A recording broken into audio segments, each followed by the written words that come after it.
제일 쉬운 게 노조 위원장 되는 것이 노조 국회 출마하는 게 제일 쉬운 거죠. 우리나라는 그렇게 됐습니다. 자, 오늘날 이 현대 전국을 보는 눈이라는 것이 권력을 잡는 스타일은 히틀러의 나치즘의 합법과 불법을 배합해서 폭력적인 촛불, 횃불 시위를 통해서 협박을 해가지고 권력을 쟁취한 말마루 공화국 스타일이고, 권력을 잡고 나서 적폐청산위원회를 만들었지 않습니까? 그랬는데 이 적폐청산하는 스타일은 1917년 레닌 볼셰비키 정권이 등장한 이후에 부르주아지 계급, 짜르 세력들을 정리하는 적폐청산한다고 완장차고 이렇게 정치 보복하는 스타일과 대단히 비슷합니다. 그리고 이런 과정에서 투표를 통해서 민심을 자극하는데 무상급식 시리즈, 등록금 디스카운트, 그 다음에 군복무 6개월 디스카운트, 이렇게 해서 무상 시리즈, 실업수당 뭐 어떻게, 이런 것은 베네수엘라의 차베스의 민심 장악 스타일과 비슷하고, 자, 그런데 최종적인 목표는 뭐냐? 이것이 바로 73년도에 종전선언, 파리평화협정, 그 다음에 75년 월남의 공산화식 같은 이런 월남식 공산화가 마지막으로 이렇게 가는 것이기 때문에 우리나라의 현 정부가 지금 하는 스타일은 레닌, 그 다음에 레닌의 러시아, 히틀러의 나치즘, 그 다음에 베네수엘라의 차베스의 경제폭망, 궁극적으로 월남 공산주의식 해서 네 나라의 나라를 짬뽕해서 번복을 하면은, 짬뽕 비빔밥을 하면은 대한민국이 가는 길이 보입니다. 그 나라들 대표적인 것이 다 반미를 했고 전쟁을 하고, 그 다음에 어디 있습니까? 나라는 왕창 망했죠. 지금 우리나라는 거의 망했다고 봐도 많이 아닙니다.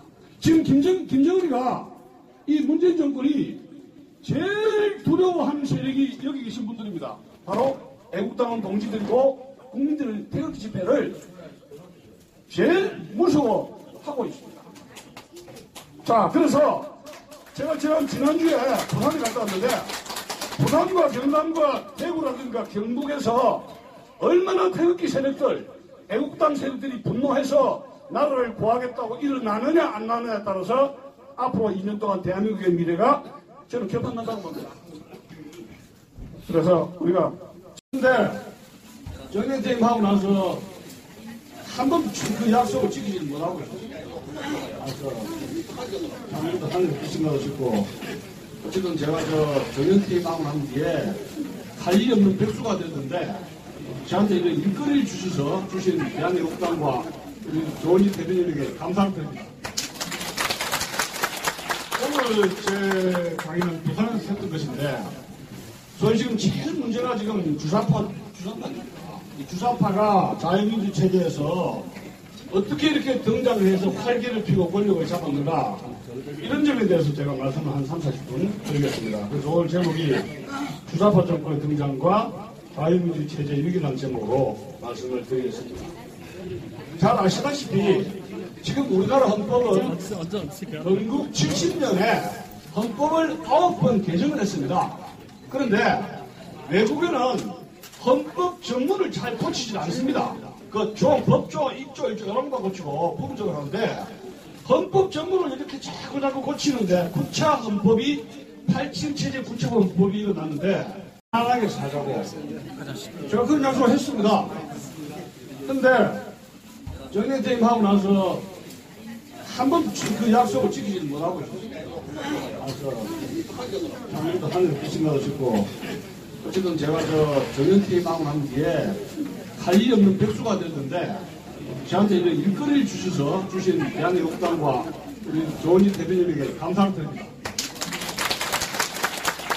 오늘 제 강의는 부산에서 했던 것인데, 저희 지금 제일 문제가 지금 주사파입니다. 이 주사파가 자유민주 체제에서 어떻게 이렇게 등장을 해서 활개를 피고 권력을 잡았는가, 이런 점에 대해서 제가 말씀을 한 3, 40분 드리겠습니다. 그래서 오늘 제목이 주사파 정권의 등장과 자유민주 체제 위기라는 제목으로 말씀을 드리겠습니다. 잘 아시다시피 지금 우리나라 헌법은 건국 70년에 헌법을 9번 개정을 했습니다. 그런데 외국에는 헌법 전문을 잘 고치지 않습니다. 그 법조 1조 이런 거 고치고 부분적으로 하는데 헌법 전문을 이렇게 자꾸 고치는데 9차 헌법이 87체제 9차 헌법이 일어났는데 제가 이제 강연을 하기 위해서 이번에 그 9차 헌법을 작년에 조금 이렇게 이렇게 보았습니다. 근데 제가 여기에서 참 놀라운 사실을 발견했는데 이 헌법은 국가가 국민에게 주는 혜택이랄까 권리를 주죠. 또 국민이 국가에게 해야 하는 하나의 의무가 있습니다. 그래서 국민의 권리와 의무를 규정하는 것이 헌법이라고 이렇게 볼 수가 있습니다. 그런데 1차에서 9차까지 헌법이 계속 거대처럼 이렇게 개정되는 과정에서 9차 헌법을 보시면은 국가에 대한 시민의 의무는 두 개로 축소가 됐습니다. 뭡니까? 병력의 의무, 남자들. 그리고 모든 시민들이 납세의 의무. 두 가지로 남아있고 여성의 출산의 의무는 당연한 것이기 때문에 이것은 헌법조항에서 빼놓더라고요. 그런데 그러면 국가가 국민에게 부여해야 될 권리가 뭔가를 제가 한번 봤는데 무려 20개가 넘는 거요. 국민에게 주어야 될 그 시혜. 그러니까 이제 한 10년 전부터입니다. 15년 전부터 어떤 문제가 생기냐면 국민을 행복하게 해주겠습니다 하는 정당이 등장할 뻔했습니다. 정동진 씨가 그런 말 했죠. 그리고 이제 너나 나나 국민을 행복하게 해주겠다는 경쟁이 벌어집니다. 그래서 제가 알기로는 뭐 행복당이라는 것도 있습니다. 당원이 없어서 문제죠. 지금 그러면 이 현재의 주사부 정권이 등장할 때 우리에게 제시된 꼬시는 미끼가 있었죠. 국민들을 행복하게 해주겠습니다 했죠. 국가가 모든 걸 책임져 주겠습니다. 그런데 10차 개헌 헌법에서 어떤 문제가 생겼습니까? 자유를 전부 다 뺄라 했지 않습니까? 자유를. 그래서 당신들 뭐 자유민주주의 좋은 건데 왜 자꾸 민주주의만 하고 자유를 뺄라 하니까 어떤 논객이 하니까 그 한 말이 그겁니다. 몰라서 그랬다고. 그러면 자유를 빼든지 넣든지 알아서 하라고 이렇게 했습니다. 근데 지금 개정 교과서에서는 하나 둘씩 뭡니까? 자유가 지금 빠지고 있습니다. 그러면 자유민주 체제에서 자유가 빠지면은 이게 인민민주주의, 민중민주주의가 되죠. 여러분 촛불 한번 보십시오. 촛불에서 주장하는 그 자유민주주의가 아니고 뭡니까? 이게 민중민주주의 세력이에요. 그러면 왜 남한의 이런 주사파 정권이 자유를 굳이 자꾸 빼려 하느냐? 여러분 알다시피 그 남북 연방제 음모가 지금 파다한데 북한하고 남쪽하고 남북 연방제를 해가지고 보조를 맞추려면 북한에 자유가 있습니까 없습니까? 한국에 없죠.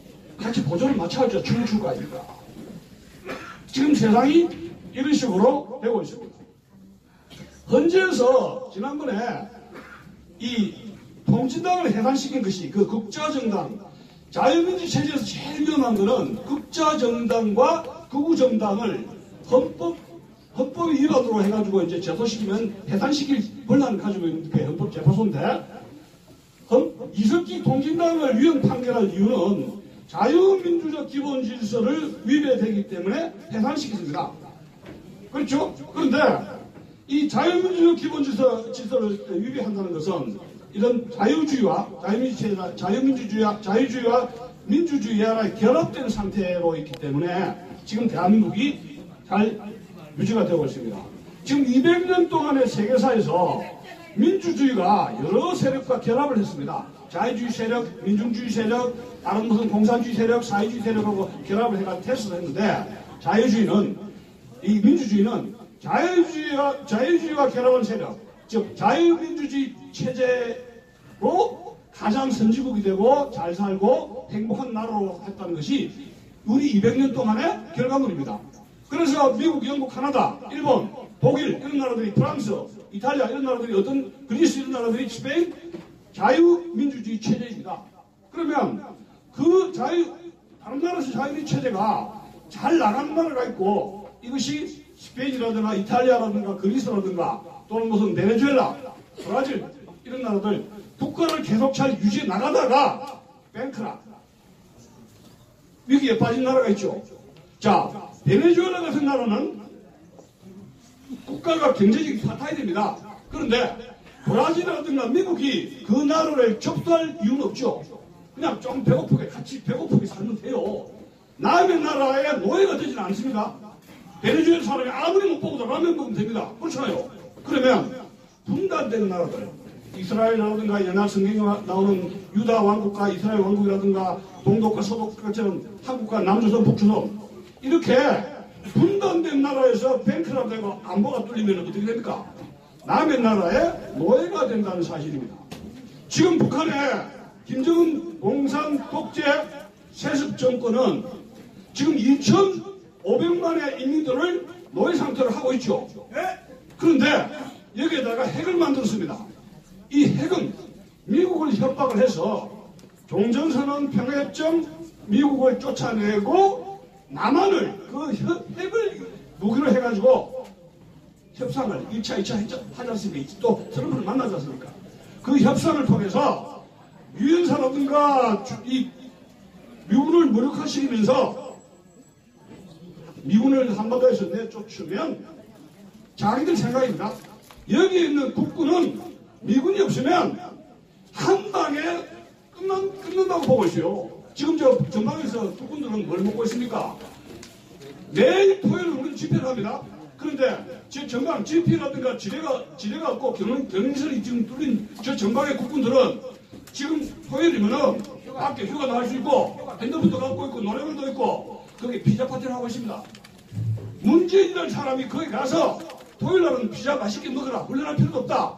그렇게 국군의 훈련을 무력화시키고 있습니다. 그것이 군대입니까? 그건 뭡니까? 북한이 언제든지 내려오시오. 경인선 철도 연결해서 괴뢰군 내려오시오. 접수하시오. 그 사인 아니고 무엇입니까?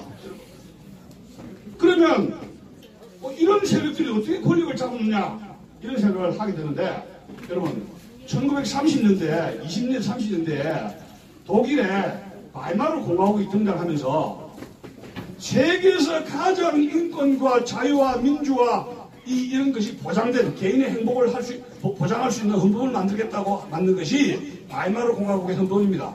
세계에서 제일 아름다운 헌법입니다. 국민에게 별의별 모든 것을 다 보장을 해줬습니다.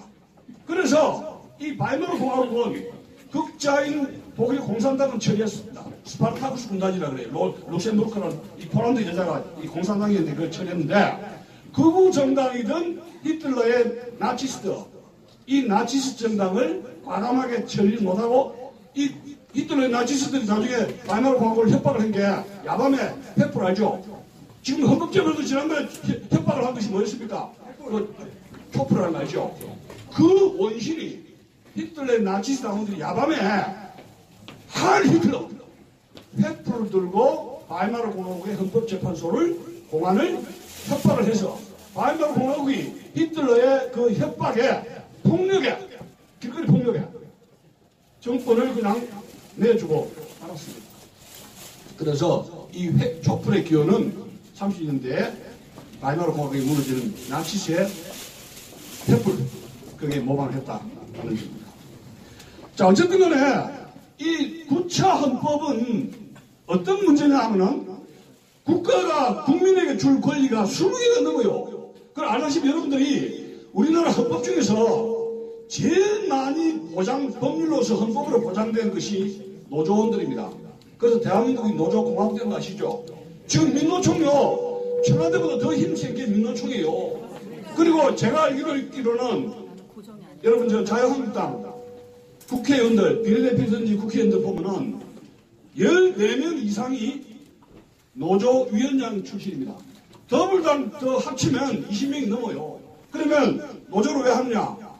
국회의원 따먹기는 하늘에 제일 쉬운 게 노조위원장 되는 것이 국회 출마하는 게 제일 쉬운 거죠. 우리나라는 그렇게 됐습니다. 자, 오늘날 이 현대 전국을 보는 눈이라는 것이 권력을 잡는 스타일은 히틀러의 나치즘의 합법과 불법을 배합해서 폭력적인 횃불 시위를 통해서 협박을 해가지고 권력을 쟁취한 바이마르 공화국 스타일이고 권력을 잡고 나서 적폐청산위원회를 만들었지 않습니까? 그랬는데 이 적폐청산하는 스타일은 1917년 레닌 볼셰비키 정권이 등장한 이후에 부르주아지 계급, 짜르 세력들을 정리하는 적폐 청산한다고 완장차고 이렇게 정치 보복하는 스타일과 대단히 비슷합니다. 그리고 이런 과정에서 투표를 통해서 민심을 장악하는데 무상급식 시리즈, 등록금 디스카운트, 그 다음에 군복무 6개월 디스카운트, 이렇게 해서 무상 시리즈, 실업수당 뭐 어떻게, 이런 것은 베네수엘라의 차베스의 민심 장악 스타일과 비슷하고, 자, 그런데 최종적인 목표는 뭐냐? 이것이 바로 73년도에 종전선언, 파리평화협정, 그 다음에 75년 월남의 공산화식 같은 이런 월남식 공산화가 마지막으로 이렇게 가는 것이기 때문에 우리나라의 현 정부가 지금 하는 스타일은 레닌, 그 다음에 레닌의 러시아, 히틀러의 나치즘, 그 다음에 베네수엘라의 차베스의 경제폭망, 궁극적으로 월남 공산주의식 해서 네 나라의 나라를 짬뽕해서 번복을 하면은, 짬뽕 비빔밥을 하면은 대한민국이 가는 길이 보입니다. 그 나라들 대표적인 것이 다 반미를 했고 전쟁을 하고 그 다음에 어디 있습니까? 나라는 왕창 망했죠. 지금 우리나라는 거의 망했다고 해도 과언이 아닙니다. 지금 김정은이가 이 문재인 정권이 제일 두려워하는 세력이 여기 계신 분들입니다. 바로 애국당원 동지들이고 국민들의 태극기 집회를 제일 무서워하고 있습니다. 자, 그래서 제가 지난주에 부산에 갔다 왔는데 부산과 경남과 대구라든가 경북에서 얼마나 태극기 세력들, 애국당 세력들이 분노해서 나라를 구하겠다고 일어나느냐 안 나느냐에 따라서 앞으로 2년 동안 대한민국의 미래가 저는 개판난다고 봅니다. 그래서 우리가 지금 조은희 대표님하고 경남 위원장님이 두 분 참 말씀을 들으니까 저도 개운시가 좀 눈물을 흘리고 말았는데, 현재 지금 대한민국 상황은 73년 파리 평화협정 직전 상황과 매우 유사합니다. 다만 월남하고 다른 것이 여기 태극기 부대가 있고 기독교 세력이 많다는 거, 그 다음에 유엔사가 있고 평택에 주한 미군이 있다, 요것뿐입니다.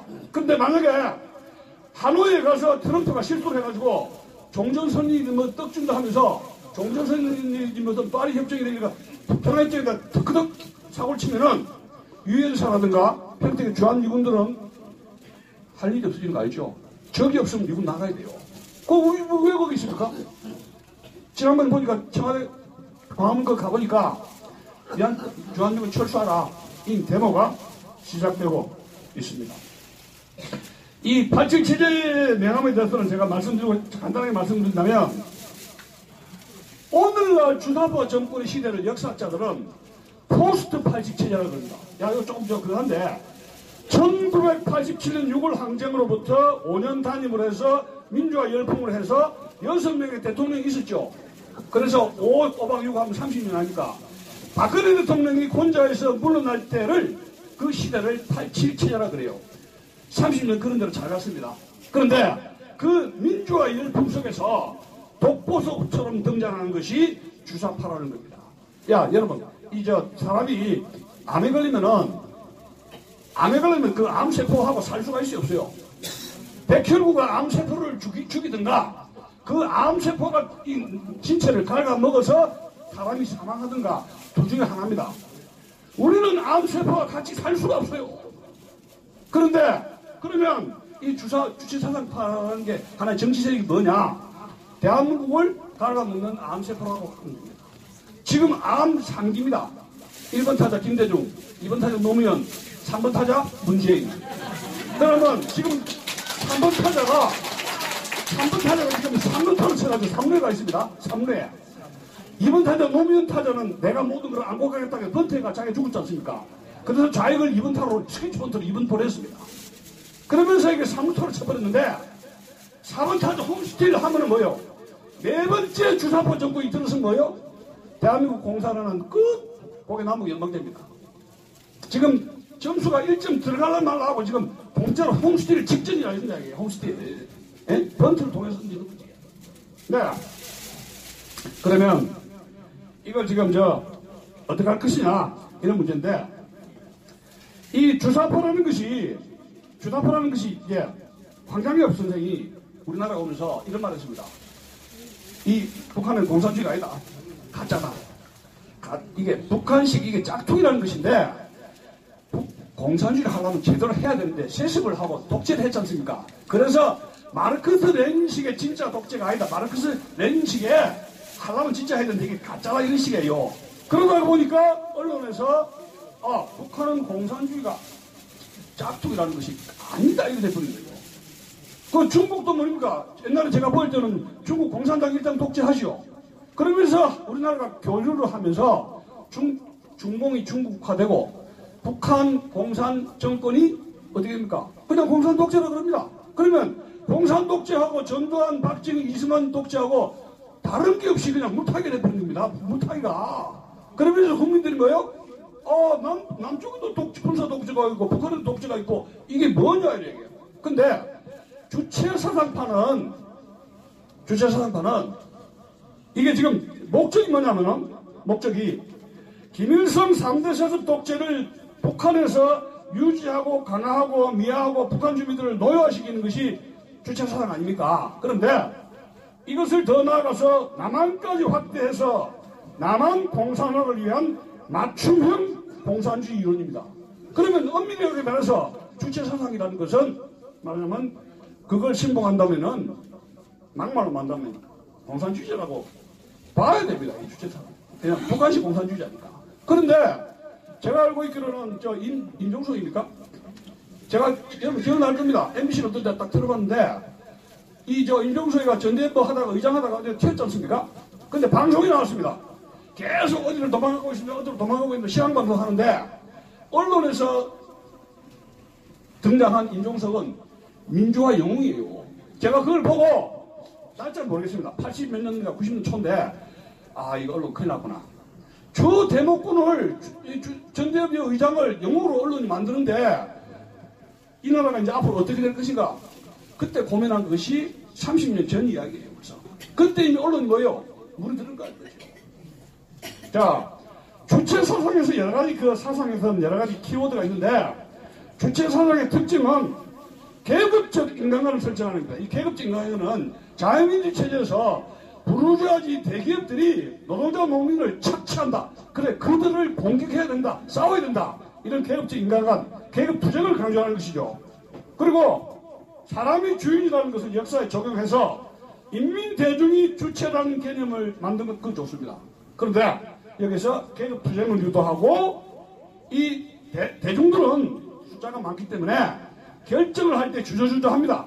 그러면 확실하게 몸이 여기 있으면은 몸을 움직이는 것이 여기 팔다리가 누구 따라하면 내수에서 브레인 헤드코트에서 지령을 내리죠. 이 머릿속에 있는 내수의 지령을 하고 있는 사람이 인민의 지도자인 김일성이가 콘닥트. 김일성의 지도와 영도력을 인민들이 손발이 따라가면 만사형통이고 유토피아가 된다 이런 이야기입니다. 그러면 여기 이 사회적 계급투쟁을 강조하면서 대한민국의 자유민주 체제를 타도하기 위해서 대학생 노동자를 선전통도하게 되는데 이 김일성을 존중한다는 것은 김일성이 공산주의자 아닙니까? 그의 영도력을 따른다 한다는 것은 대한민국 헌법에 위배돼야 안 돼요. 당연히 위배되죠. 아까 이야기했지만 통진당 이석기 세력들이 자유민주 기본질서를 위배된다 해가지고 땅땅땅 해가지고 위배된다고 도장해서 퇴출당했지 않습니까? 그러면 이 주사파들도 국가보안법 위반이죠. 그러면 이 사람들은 평양에 보내거나 외국에 가게 하거나 공민권을 박탈했어야 됩니다. 그런데 문제는 뭐냐? 이 사람들을 국가 위반으로 해가지고 감방에 있었는데 갔다가 나옵니다. 그 뒤에 뭡니까? 무슨 짓을 해더라도 감방에 간 것으로 불입해서 갑니다. 신원조회가 없어졌죠? 50대 신원조회를 없앴습니다. 화해 차원에서. 화해 차원에서 김대중을 두 번이나 다 풀어냈잖아요. 5.18 운동부 세력들을 82년대 다 차지고. 화해 차원에서 이 우익들이 자유민주 체제를 신봉하는 이 세력들이 당신들 좋은 게 아니냐. 이런 지역 감정이다, 뭐 감정이다, 그런 뭐 국가범이다. 모든 것을 민족 화해 차원에서 풀어주면 이 사람들이 자유민주 체제를 위해서 눈물을 흘리면서 괴가선천해서 자유민주 체제를 더 발전시키는 자기 그 빛이 있는 국가야. 이 나라를 자유민주 체제를 더 발전시키라고 믿고 감옥에 있는 사람은 좀 일찍 풀어주고 바로 특사라든가 해서 재난감사 쓰면은 다 풀어주고 심지어 뭡니까? 이 비선거권, 소위 이거 공무원 대통령이 될 수 있는 그런 자격까지도 허용을 했습니다. 그 공민권이라고 공민권. 근데 이 사람들이 나중에 보면 뭐요? 전향을 과연 했느냐. 지금 우리나라에서 지금 알다시피 10차 개헌에서 여러분 알다시피 더불어민주당, 이거 우리나라에 씁니까? 이 더불어? 김일성의 이야기면 새끼와 더불어라는 그 책이 있어요. 이거 누구하고 더불어 가자는 건가? 더불어민주당 우리가 의심을 했는데 지금 더불어민주당은 누구하고 하는 겁니까? 국민하고 더불어 태극기 국민들하고 같이 가자는 겁니까? 아니면 북한의 김정은하고 같이 가는 거예요? 더불어 가겠다는 거예요. 김정은이죠. 자, 그 다음에 적폐청산. 여러분 적폐청산 저 처음 들었습니다. 언제부터 있었습니까? 이거 남한에서 이런 용어 안 씁니다. 적폐청산이 완장사고 이렇게 정치보복하는 거요. 이거 우리 적폐 부르주아지 세력에 때를 빗긴다는 거예요. 이거 파란 때를 목욕탕 가면 때 빗기는 거 알죠? 그 다음에 사람 중심의 경제하고 어쩌고 저쩌고. 아니 국민이 있는데 뭐 때문에 사람 중심을 합니까? 예? 국민이 있는데. 그래서 헌법에 국민이라는 용어를 사람으로 바꾸려 하다가 이번에 집착해서 또 실패했습니다. 근데 북한 중심의 어쩌고 저쩌고 하는 거 여러분 북한의 헌법에 여러분 주체사상 북한 헌법에 사람 중심의 어쩌고 저쩌고 하는 거 있죠. 그 사람 중심 적폐 그 다음에 더불어 이 세 용어는 남한에서 쓰지 않는 용어입니다. 제가 그걸 가르친 적이 없어요. 역사가 있어. 야, 그래서 이 과거에 간첩으로 잡수했던 소리 없는 전쟁을 썼던 김영규라는 인물은 남한의 소리 없는 전쟁에서 크고 작은 반정부 독이 남한에서는 거의 북한에 개입했다고 그 사람이 쓴 책이 소리 없는 전쟁입니다. 이 5.18 이야기 하지 맙시다. 힘드니까. 우리나라가 왜 여기에 빠졌느냐? 75년에 월남이 망했을 때 북한에 있는 김일성이가 손 딱 치면서 뭐냐 했다. 바로 이거. 남조선을 공산화시킬 작전은 여기네. 월남처럼 미군을 쫓아내는 작전을 써야겠다. 민족공조 우리끼리 남한 내에 월남 내에 있는 간첩으로 이제 월남이 여러분 왜 망했습니까? 두 가지입니다. 간첩 알죠? 69년에 간첩이었던 친구가 대통령 선거에 나가서 2등을 했습니다. 그 친구가 미군 철수 주장했어요. 월남에 있는 미군 철수 주장했고 나중에 보니까 북한의 하노이의 지침을 받고 공작권을 받았다는 것이 폭로가 됐고 뭐 군 장성들 뭐 국회의원들 뭐 대목군들 뭐 노조 또 해서 변호사 그 다음에 그 TV의 그런 스태프진들 간첩이 우르르 했습니다. 그 다음에 땅굴 알죠? 자, 간첩으로 망한 나라, 간첩으로 망해간 나라, 이게 남의 일이 아닙니다. 남의 나라 일이 아니라. 이 김일성이가 대한공작 집침서를 주면서 소위 김일성의 비밀교시가 여기서 탄생을 하게 되는데 김일성의 비밀교시에 하면은 대목군들 각계각층의 진지를 구축해서 북한을 위해서 일할 수 있는 사람을 세포조직으로 심으라고 그랬습니다. 그래서 김일성이가 데모 안 하면 데모해라. 그런데 법대 학생들 데모하지 말라 그랬습니다. 근데 문재인 씨 데모했는 모르겠네. 데모 좀 했더라고요. 제가 문재인 운명 책을 읽었습니다. 여러분 이유천 문재인 운명을 치면은 엄마방송하고 뉴스타운에서 조회가 지금 9만 명 지금 올라가고 있습니다. 제가 2011년 문재인의 책을 지금 재판해가지고 책값으로 돈 많이 벌었어요. 문재인 씨가. 근데 제가 작년에 문재인 정책을 알아야 되겠다 해가지고 문재인의 운명을 책을 읽고 뉴스타운하고 엄마방송에서 그 분석하는 방송을 했는데 거기 보면은 제가 후회한 게 있습니다. 이 책이 2011년에 나왔는데 내가 왜 이 책을 일찍 좀 읽고 분석을 해가지고 유권자들에게 문재인 저 사람 사상이 수상하니까 찍지 말라고 해야 되는데 제가 책을 읽은 게 너무 늦어버렸어요. 근데 거기 보면 문재인의 사상이 솔직하게 쫙 다 나옵니다. 국가보안법 철폐하라, 뭐 해라, 뭐 해라, 북한에 대한 생각, 모든 것이 다 나오게 됩니다. 근데 왜 제가 그 이야기를 하냐면 김일성이가 가장 애지중지한 인물들이 서울에 있는 스카이대학의 법대생들입니다. 사법부를 자명화시키면 이건 끝난다, 대한민국 끝난다 얘기예요. 그것이 30년 동안에 서울에 있는 고시촌에서 장학금을 줘서 이 사람들을 세뇌시켜서 판사로 해가지고 땀땀땀땀 하면은 대한민국은 먹을 수가 있다. 여러분 저 30년 동안에 어떤 자한당에서 그런 이야기 했죠. 사법부가 장애가 됐다 그런 말 제가 한 거 아닙니다. 이거 저 지금 골치 아픈데 하여튼 제가 한 이야기가 아니라 국회의원이 한 이야기입니다. 김일성 장학생들이 있는 거 아닌가 조사해봐라. 근데 이것은 공안당국이 국정원이 보시촌을 습격해가지고 빼내가지고 디스크 빼가지고 이 사람들이 간첩인가 서울 시내 수도권 시내 풀어가지고 이걸 저 간첩망이 있는가 잡아야 되죠. 근데 못합니다. 국정원이. 국정원장이 어떻게 되고 있습니까? 김정은 심부름꾼 되고 있지 않습니까? 국정원 기무사가 간첩을 잡지 않으면 이 대한민국은 뭡니까? 간첩이 속으로 되죠? 그러면 이것은 공사나 지금 이미 거의 다 넘어갔다. 이렇게 볼 수가 있는 것입니다. 자, 그런데 대한애국당이 왜 생기느냐? 이것이 우익의 진지입니다. 부처헌법에서 가장 헌법으로 보호를 잘하는 게 뭐라 그랬습니까? 노조들이라 그랬죠. 노조. 노조들을 얼마나 헌법에 보장을 해놨는지 말도 못해요. 근데 이제 이번에 4.3 사태하고 5.18을 헌법에 뭐 넣어가지고 뭐 이렇게 보장을 전문해. 5.18과 4.3은 민주화 운동에다 빵 때리면 전문 때리면 어떻게 됩니까? 우리는 4.3이나 4자라든가 5.18, 5자 하다가 샷다운. 벌금 5천만 원 때리면 뭡니까? 헌법 전문 넣으면 어떻게 되겠어요? 자, 그런데 이 지금 그 다음 두 번째는 뭐냐면 당 정당입니다. 우리나라 헌법이 가장 잘 두 번째 보호하고 있는 것이 정당원입니다. 애국당 보호받죠? 제가 이렇게 좀 떠들어도 아이고 저 이주천 최고위원 애국당에서 좀 떠들었다 하면은 이렇게 살짝 구렁이 담는 것이 넘을 수 있는 것이 헌법에 정당을 보호하는 어떤 자유 발언의 어떤 정당 활동이 보호가 되시오. 그래서 제가 조금 이거 마음대로 좀 떠듭니다. 노조와 정당을 대한민국 헌법이 상당히 보호를 하고 있다. 그러니까 대한민국당은 우익의 진지가 된 겁니다. 우익의 진지가.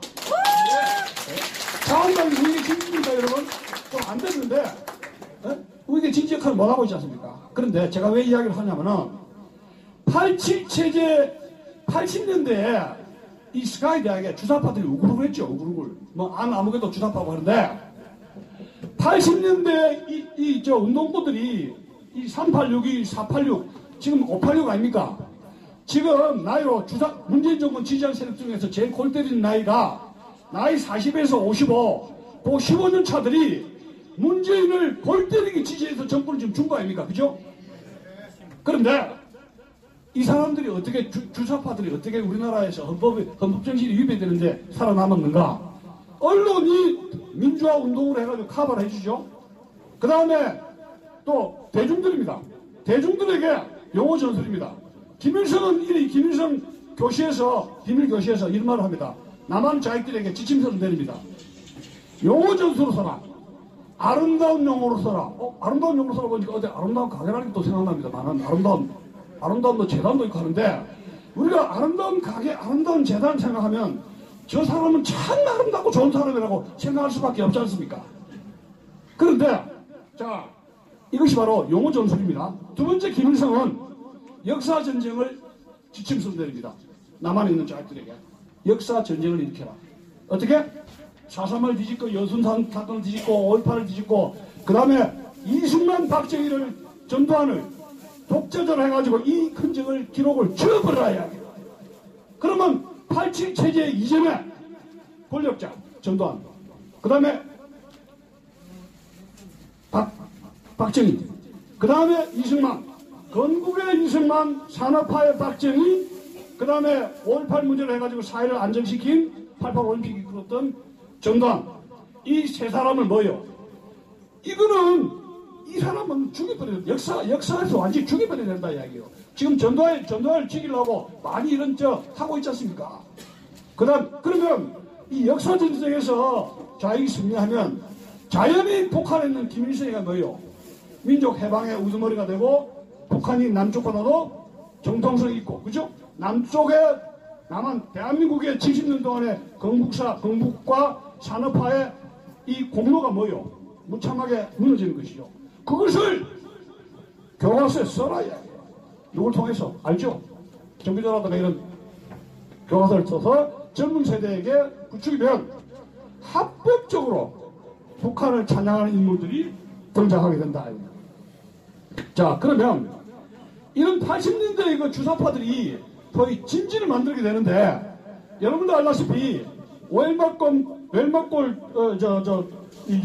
벌써 미군을 갖다 웰컴 투 동막골이라든가 태백산맥이라든가 운전소라든가 화려한 휴가, 이런 영화를 보셨을 겁니다.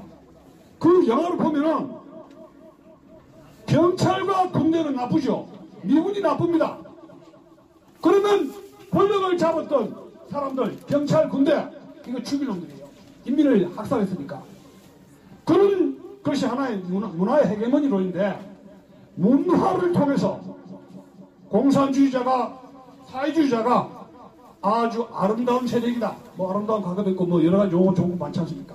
이 사람이 진정한 대중의 영웅이다 하는 것을 서적을 통해서, 교육을 통해서 자꾸 이렇게 벌겋게 물들면, 합법적으로 대한민국은, 그 나라는 공산주의로 간다 이야기예요.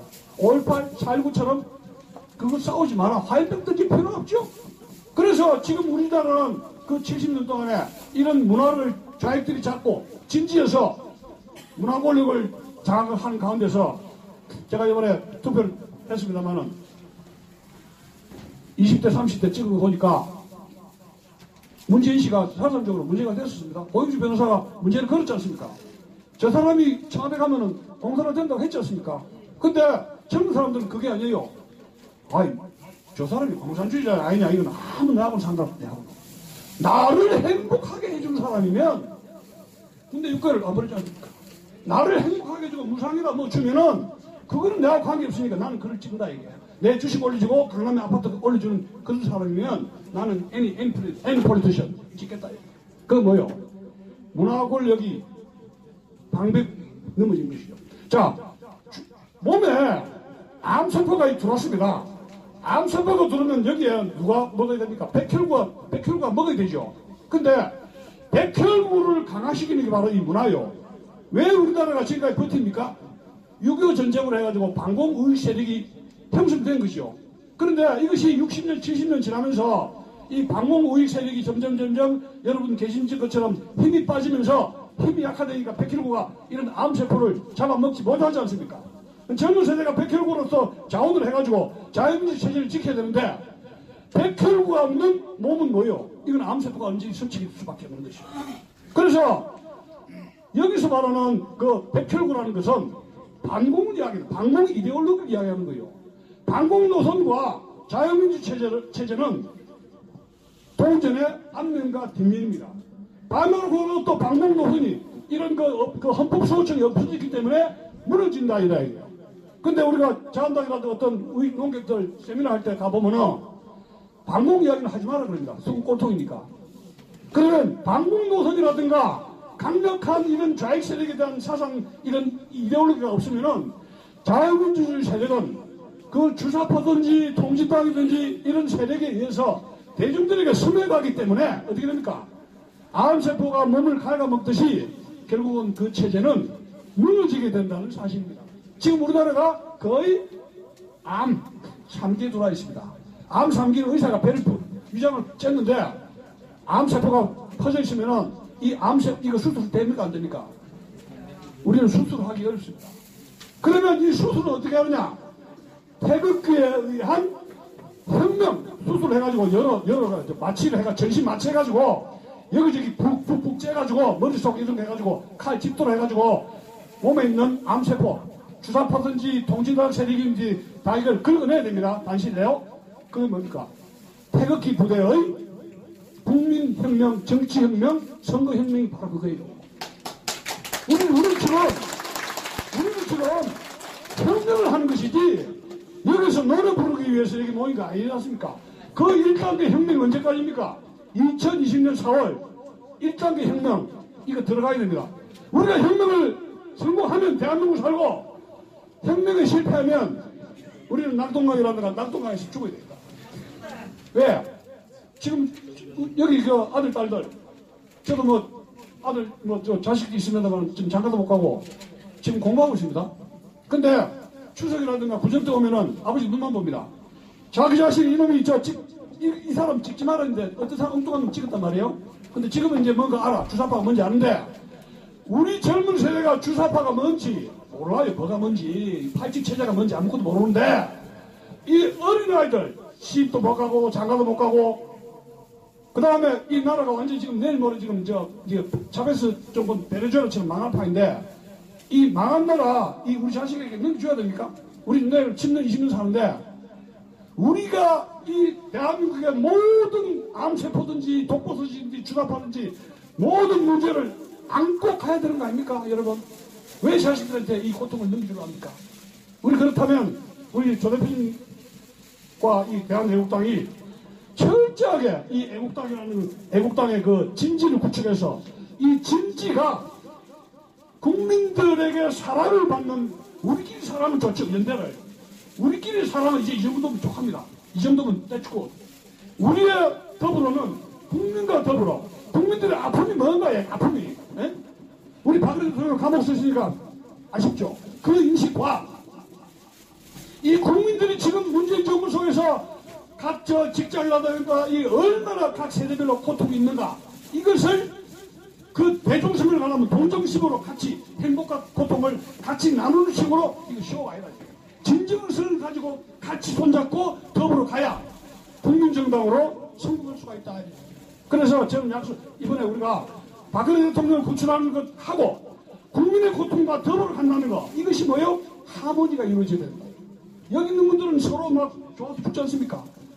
한 발 더 나가서 대구 시민들, 경북 도민들 쪽으로 우리 몸을 던져서 나가야 된다 이야기예요. 아시겠습니까?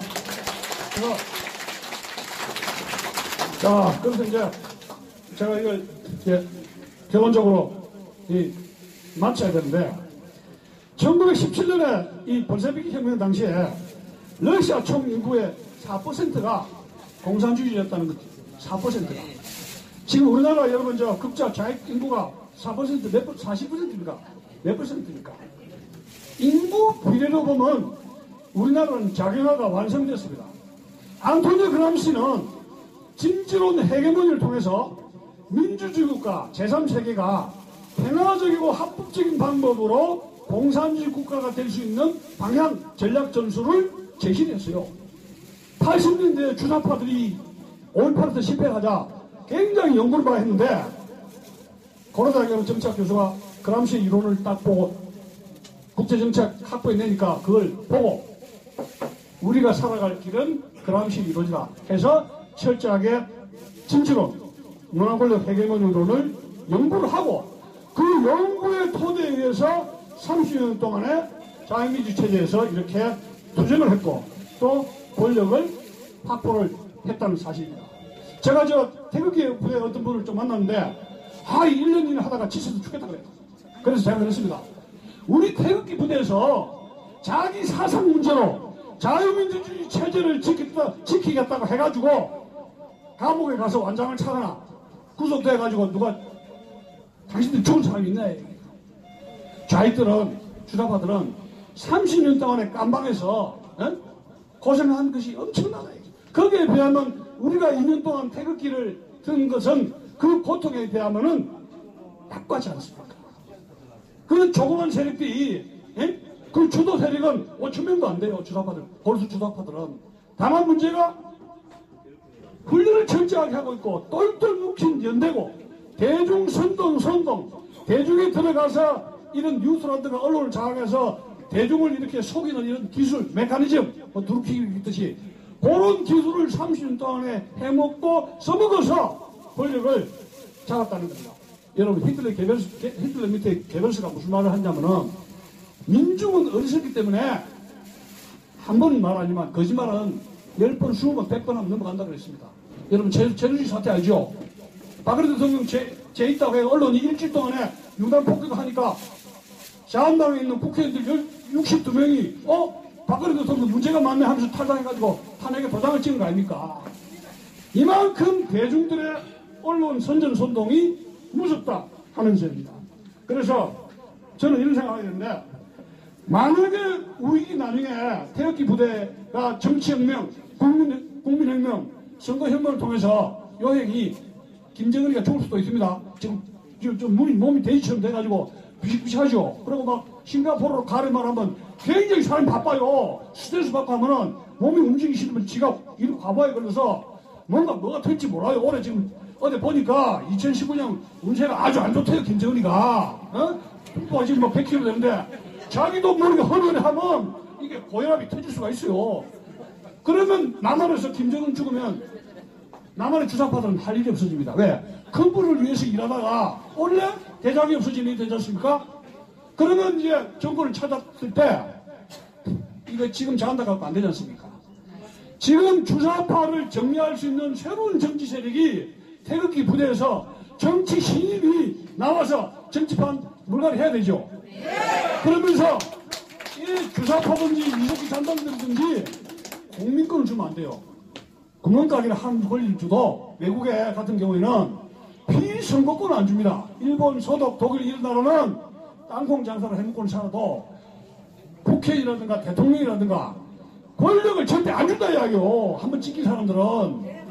그래서 이런 것을 철저히 해야 되고, 두 번째는 민노총, 이 민노총이 다른 언론이라든가 다른 데서는 사립대학 직원들 노조라든가 이런 거를 괴물처럼 이렇게 잡아먹어서 마음대로 핸들링 할 수 없는 법안을 만들어야 돼요. 그렇게 하면 대한민국이 살아날 수 있습니다. 그래서 제가 결론적으로 말씀드리고 싶은 거는 마지막으로 이거를 하겠습니다. 제가 10년 전에 대학 교수하면서 굉장히 지루하더라고요. 그래서 대중연설 한번 몇천 명 되는데 한번 연설을 해봤으면 좋겠다 했어요. 10년 되니까 대학 교수가 지었더라고요. 그런데 그 꿈은 이루어졌습니다. 여기 이루어졌지 않습니까? 제가 대한민국에서 교보문고에서 한 몇 달 열심히 연설을 했는데 바로 저기 서울역에서 우리 조원재 대표님 애국당이 열심히 뭘 하더라고요. 그래서 저기서 왜 날 초청 안 할까 이랬어요. 나도 한번 가보고 싶은데. 근데 지금 이 소원이 이루어졌어요. 그리고 제가 작년에 2월달에 나라 의지를 이렇게 진짜 참 기도를 많이 했습니다. 나라를 구할 수 있는 힘을 주십시오! 해가지고 주야 했는데, 그리고 제가 안양으로 올라왔는데 하다가 보니까 이렇게 여기 와버렸어요. 그래서 이것도 다 하늘의 뜻이 아닌가 그런 생각을 하게 됩니다. 감사합니다.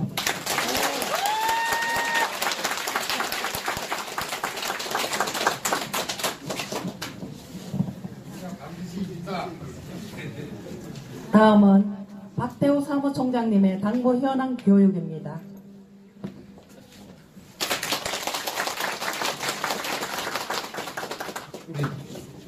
존경하는 당원 동지 여러분, 제가 우리 당의 사무총장으로 와서 많은 행사를 했습니다만은 이렇게 당의 새로운 사무실을 오픈하고 우리 당세가 확장되는 것을 느낄 때가 가장 행복합니다. 그런 의미에서 오늘도 정말로 여러분들한테 감사드리고 우리 당이 이렇게 잘 커가고 있다는 그런 중요한 자리라는 생각을 합니다. 경북도당이 다소 아픔은 있었지만 그 아픔을 디디고 극복하면서 이제는 더 굳건하게 여러분들이 이곳에서 대한애국당의 새로운 진출을 구축해 줄 것을 부탁드립니다. 여러분.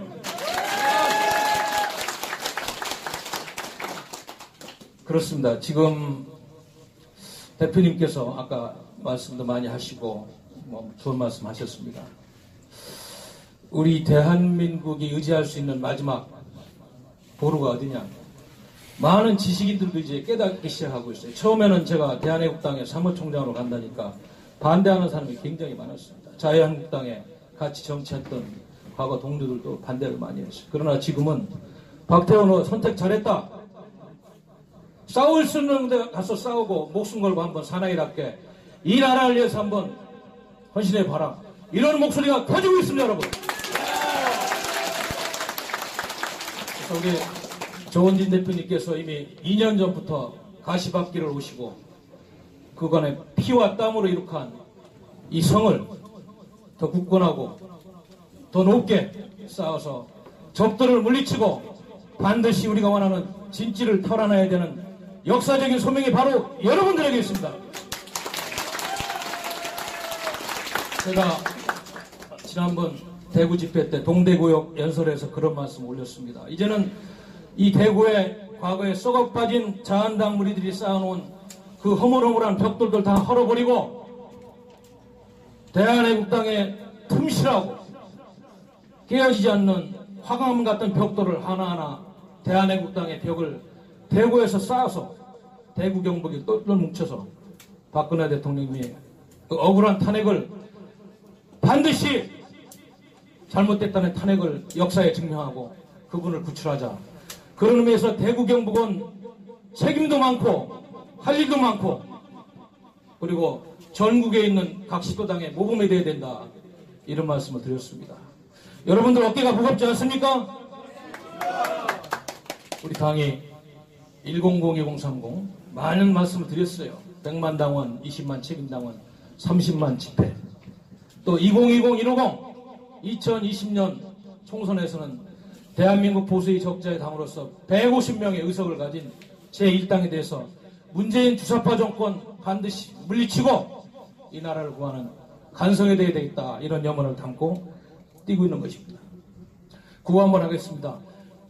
이 나라를 팔아먹는 문재인 정권 물러나라! 여러분, 문재인 씨는 정말로 태어나서는 안 될 사람이었습니다. 아무리 보아도 그는 우리 대한민국이 이룩한 지난 70년 건국의 역사, 이승만 대통령부터 지금까지 이룩해온 헌법에 기반한 기적적인 역사를 인정하기보다는 좌파 사관, 민중 사관으로 이 나라의 모든 것을 파괴하려고 하는 아주 잘못된 그런 세력이다. 이제 여러분도 그런 확신이 들지 않습니까? 반드시 물리쳐야 됩니다. 그래서 오늘 제가 아침에 일찍 일어나서 뉴스를 여기저기 보니까 CNN도 보고 뭐 BBC 월드도 보고 국내 방송도 보니까 트럼프 대통령하고 문재인 씨가 북미 회담 관련해서 통화를 30분 했다 이런 뉴스가 여기저기 돌아다녀요. 그런데 참 안타까운 것은 트럼프 대통령이 미국의 안보 이익을 위해서 한미동맹을 위해서 하는 역할이 있습니다. 김정은이는 어떻게든 독재 정권을 유지해가지고 살아보려고 하는 그 생각밖에 없는 역사의 패륜합니다. 그럼 문재인 씨는 뭐예요, 대한민국? 대한민국 국민들의 생존권과 행복 추구권을 보장하는 그런 막중한 책임을 진 대한민국의 헌법을 준수해야 되는 그런 대통령 아닙니까, 여러분?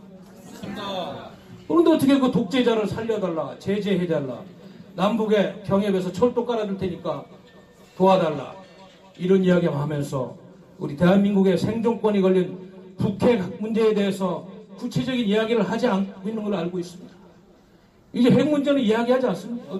제재해주고 북한을 남북경협을 통해서 이렇게 열심히 도와주다 보면 평화가 오고 뭐 이런 이상한 논리, 되지도 않는 논리 가지고 국민을 혹세무민하고 역사를 속이고 있는 문재인은 물러나라! 그렇습니다. 저는 그래서 최근에 이 광화문에서 난무하는 구호들 이석기 석방하라, 주한미군 철수하라, 무슨 김정은이 환영한다, 대한민국이 얼마나 파괴되고 어려운 지경이 있는지 정말 두 눈 뜨고는 볼 수 없는 이런 지경입니다. 그래서 바로 여기에 우리 대한애국당의 막중한 책무와 역할이 있고 지금보다는 힘을 키워서 그들을 반드시 격파해서 이 대구 경북에서 큰 힘을 모으고 대한애국당의 핵심이 돼서 우리 조원진 대표님을 모시고 한판 멋지게 싸워봅시다, 여러분! 감사합니다. 제가 사무총장이니까 당무에 대해서 좀 말씀을 올리겠습니다. 우리 당원 여러분들이 지금 숫자가 많이 불어나고 있습니다. 대표님도 말씀하셨듯이 일주일에 5,000명씩 늘어나고 있어요. 그 중에 한 20, 30%는 책임당원으로 이제 당비도 내는 분들인데, 저는 당원이라면은 최소한 당의 이념과 우리 당의 정강정책의 뜻을 같이 해야 된다. 그 다음에 당과 국가 발전에 기여할 수 있는 건전한 역사관, 국가관이 있어야 된다. 사상이 건정하고 품행이 발라야 된다. 이 사상이 굉장히 중요합니다. 대한민국이 이렇게 어려운 것도 주사파 독재 정권의 그 사상전에 밀려서 우리가 우리 젊은이들 교육 잘못하고 보수가 분열하고 부패하면서 우리 국민들의 신임을 잃어서 여기까지 밀린 겁니다. 그래서 사상이 건전한 게 굉장히 중요하다. 윤리와 도덕의식이 추출한 자, 이런 분들이 우리 대한애국당원의 당원이 자격이 있는 겁니다. 다 그런 분들이라고 믿고 있습니다. 또 우리 그렇게 당원이 된 분들은 당직에 참여할 수 있는데, 대표적인 것이 이제 저희 과거에는 뭐 당협위원장 뭐 그래 했습니다만, 뭐 조직위원장, 지금도 모집 중에 있습니다만은 지역위원장, 뭐 앞으로 이제 그걸 심사해서 당협위원장으로 총선 후보까지 가겠습니다만, 지역위원장의 응모에서 당직을 갖는 경우가 있고, 그 다음에 직능분별 중앙 당직이 있습니다. 보건복지위원회, 무슨 안보위원회, 그래서 일반위원회에 지원해서 심사를 통해서 당직에 참여하는 그런 방법이 있고요. 그 다음에 선거를 통해 가지고, 예를 들면 국회의원 선거, 지방선거 후보가 돼서 우리 당에 당직에 참여하고 당의 활동에 참여하는 경우가 있습니다. 그리고 책임당원들은 대의원 자격이 부여돼 가지고 전당대회에서 자기 의사를 표출할 수 있는 투표 활동을 통해서 당의 업무에 참여할 수가 있는 것입니다. 이제 우리 당이 창간된 지 1주년을 넘어서 2주년을 막 가는 이제 두세 달 지나고 이런 상황인데, 앞으로 우리 당이 이러한 측면에서 더 많은 인재들이 우리 당에 와야 되겠다, 이런 생각을 하고 있습니다. 당원은 기본적으로 월 2,000원 이상의 기본 당비를 납부해야 됩니다. 그리고 100만 원 이상의 당비를 납부한 당원은 뭐 매월 안 내더라도 평생 당원과 동일한 자격을 갖는다, 이렇게 당원 당비에 되어 있습니다. 특히 시도당위원장은 당원 명부 및 입당원수의 보안과 관리 책임을 철저하게 해야 됩니다. 그래서 이렇게 관리되고 있는 상황, 또 회계 돈 문제 이런 거에 대해서 중앙당에게 철저하게 보고를 하고 같이 협조하면서 업무를 해야 될 의무가 있다, 이런 말씀드립니다. 우리 대한애국당에 아직까지 윤리 규범이 없어서 제가 지금 아이디어를 모으고 윤리 강령, 윤리 규범을 지금 다듬고 있는데, 많은 이제 안이 지금 모으면서 완성이 되었는데 아직은 조금 더 보강해야 될 것 같아서 또 손을 보고 있습니다. 그래서 우리 당원들은 다음과 같은 그런 강령을 한번 마음속에 새길 필요가 있다. 대한애국당의 5대 강령이 여기 있지 않습니까? 그래서 대한애국당 당원은 당의 5대 강령을 준수한다. 그 다음에 대한애국당 당원은 당과 당 지도부의 위신을 훼손하는 행위를 절대 하지 않는다. 대한애국당 당원은 대한애국당의 당원으로서 품위 및 품격, 긍지를 지킬 수 있도록 최선의 노력을 다한다. 대한애국당 당원은 당원 간 현행법에 의한 고소고발을 하지 않는다. 이 대목에서는 조금 우리 당이 조금 일부 당원들이 좀 고소고발권이 있어가지고 앞으로 좀 우리 당원들이 유념해야 될 부분이 아닐까. 당원 간의 현행법에 의해서 고소고발을 하지 않는 것이 맞습니다. 대화를 통해서, 또 중앙당의 조정기관을 통해서 그거를 해결해야 될 것입니다. 또 대한애국당 당원은 욕설, 비속어로서 당원 간의 모욕행위도 해서는 안 됩니다. 그런데 저한테 많은 당원들께서 어떤 캡처해서 화면 보내고 그런 거 보면 말로 표현할 수 없는 그런 비속어를 쓰면서 서로 당원들 간에 싸움을 하고 이런 거를 카톡방이나 이런 데서 볼 수 있어요. 절대 그렇게 해서는 안 됩니다. 참고 좋은 언어로서 대화를 해서 그렇게 풀어야 될 것입니다. 또 대한애국당 당원은 허위 사실을 유포하여 당원 간의 명예훼손 행위를 해서도 안 됩니다. 그런데 아직도 완전히 근절이 안 되고 있어요. 많은 말씀을 드리고 있는데도. 또 대한애국당 당원은 현행법을 엄격히 준수하고 현행법을 위반하여 당의 위신을 훼손하고 당의 피해를 입히지 않도록 자유민주주의 대한민국 국민으로서 준법 정신도 추철히 해야 된다. 대한애국당 당원은 허위 사실 유포 등으로 당을 비방하거나 당의 명예를 실추시킴으로써 당의 발전을 저해하거나 국민적 지지를 상실하게 하지 않는다. 그런데 여러분들 아시다시피 과거에 우리 당원이었다가 아주 소수입니다만 지금 밖에 가서 근거도 불확실한 그런 이상한 음해 이런 것들을 아직도 퍼뜨리고 있는 아주 극소수의 과거 당원들이 있어요. 여러분들이 그들을 응징해야 됩니다. 당의 윤리위원회 기능이 있습니다만 매우 취약합니다. 시간도 많이. 왜냐하면 우리가 성스럽게 짓고 있는 대한애국당이라는 아름다운 성을 파괴하고 흠집을 내고 있는 그들을 누가 혼내야 돼요? 바로 그 집을 짓고 있는 우리 당원들이 그들을 꾸짖고 못하게 말려야 됩니다. 여러분들 동의하십니까? 그렇게 해주셔야 됩니다. 사무총장으로 취임하고 가장 머리 아프고 힘든 임무가 바로 이거더라고요. 한계가 있더라고요. 중앙당 당직자가 그거에서 대처하는데 당원 여러분들이 나서가지고 꾸짖고 응징하고 사실이 아닌 잘못된 글을 만으로써 어떤 때는 우리 저 대표님을 또 음해하는 이런 자들도 있어요. 전혀 사실들이 아니에요. 제가 보니까 여러분들이 혼내주십시오. 여러분.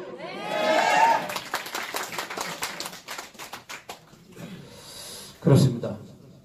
우리 대한애국당이 당세가 확장되는데 가장 큰 역할을 하고 있는 것이 서명대입니다.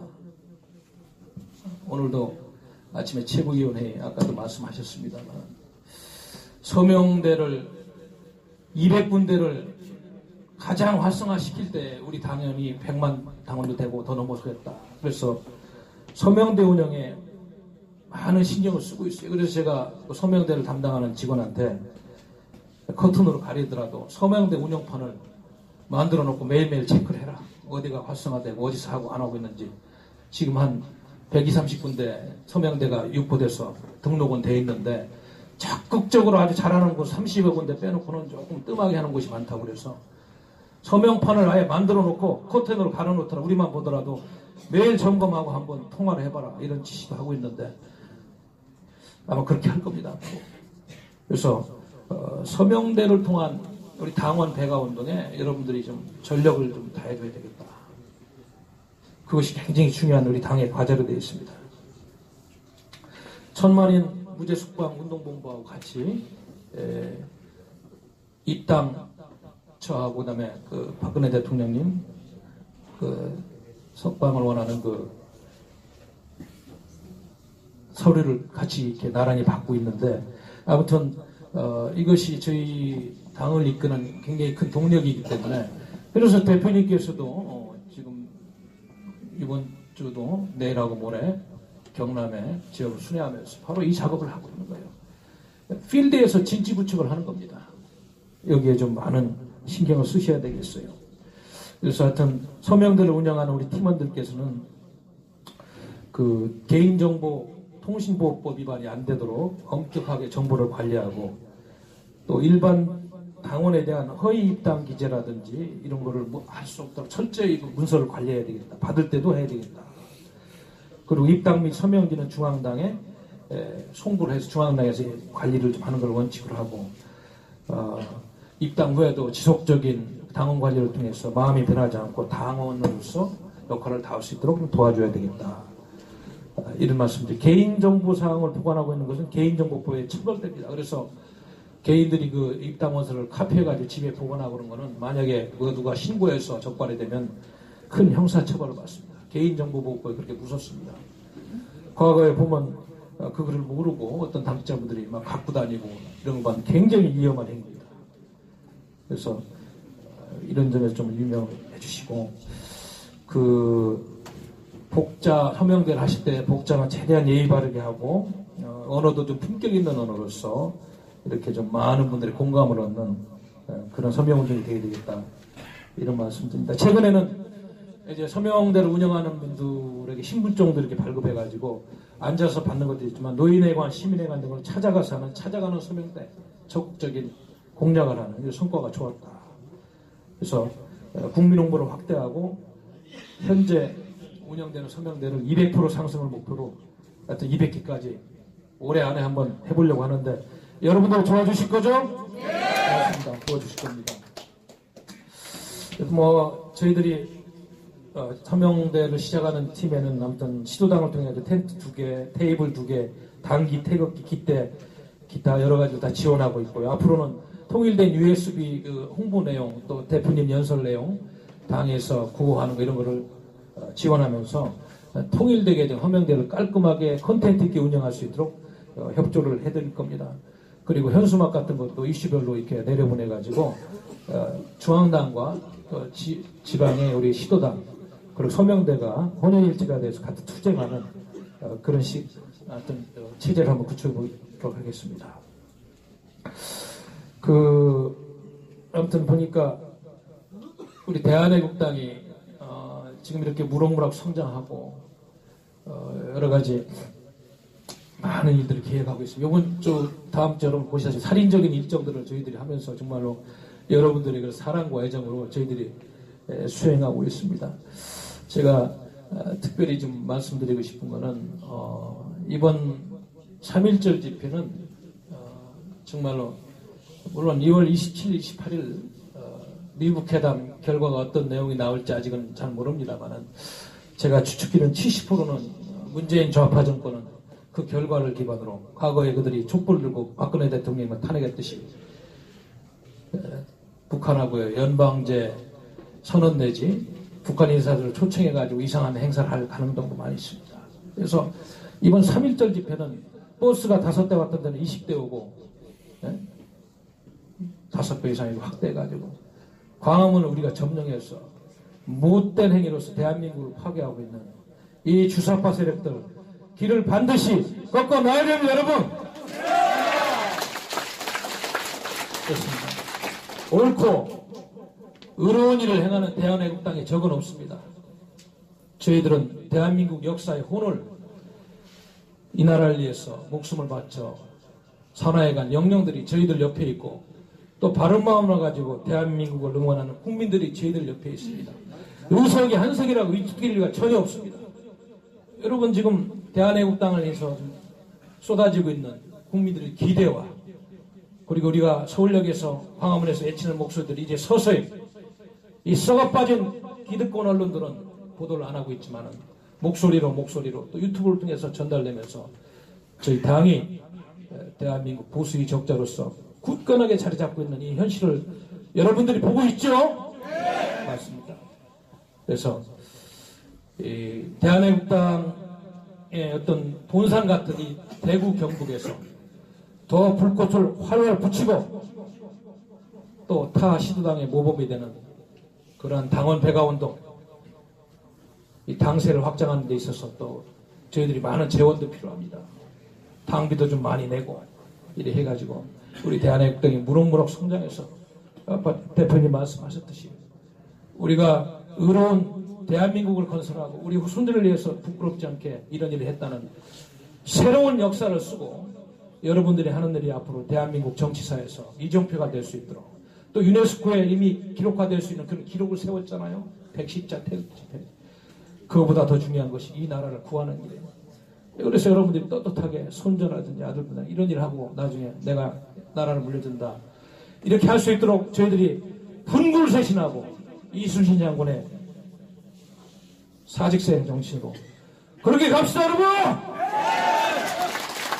감사합니다. 네.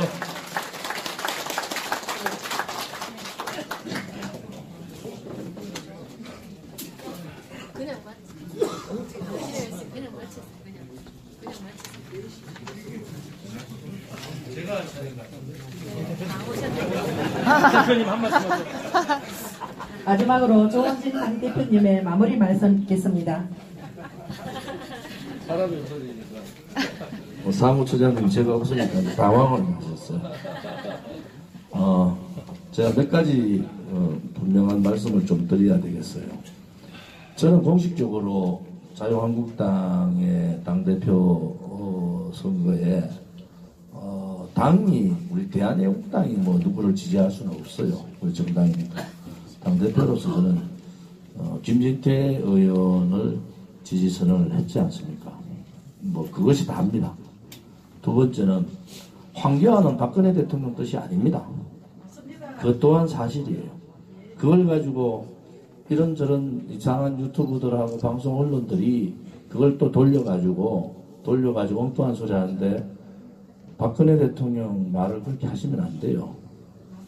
제가 오늘 이 얘기가 했는데 제가 얘기가 틀리면은 박근혜 대통령이 뭐라 하시겠어요? 박근혜 대통령 두 사람한테 메시지 전달했어요. 저 조원진하고 홍문종 의원한테 전달했습니다. 홍문종 의원하고 저하고 두 사람한테 메시지만 전달됐어요. 지난 2월 1일 날. 근데 이게 말이죠. 덧치게 하는 사람들이 덧치기가 뭡니까? 또 선거 비슷하게 되니까 전혀. 그러면 한기환이 되면은 김무성이 내보낸답니까? 한기환이 되면은 탄핵 이거 무효라고 비스무리하게 지금 뭐 탄핵의 증거가 돈 받은 증거가 없다 이런 소리나 하고 말이지. 중요한 거는 제가 그랬잖아요. 아니 어떻게 유승민을 친한 친구라 하고 유승민을 끌고 돌아가 보수 대통합하겠다 하느냐. 그건 잘못됐다. 그거는 지금까지 태극기를 들는 몇 년간 태극기를 들고 있는 보수 우파 국민들한테 박근혜 대통령이 탄핵 무효를 얘기하는 국민들한테 전쟁을 선언한 거하고 똑같지 않느냐. 제가 똑같이 얘기한 거예요. 판단은 외국 국민들이 하는 거잖아요. 표를 비밀투표의 표인데 제가 이렇게 저렇게 할 수는 없는 거 아닙니까? 단지 하나 왜곡하지 말라는 거예요. 왜곡하지 마라. 제가 오늘 자유한국당 국회의원들한테 켰어요. 아니 지금 김진태 의원 1000명 정도 뭐 이렇게 들어가서 하는데 우리가 지금 50배다 50배. 도대체 그것도 감당을 못해가지고 당황을 내가 어쩔 줄 모르는 자한당 가지고 무슨 놈의 투쟁을 하고 전쟁을 하냐.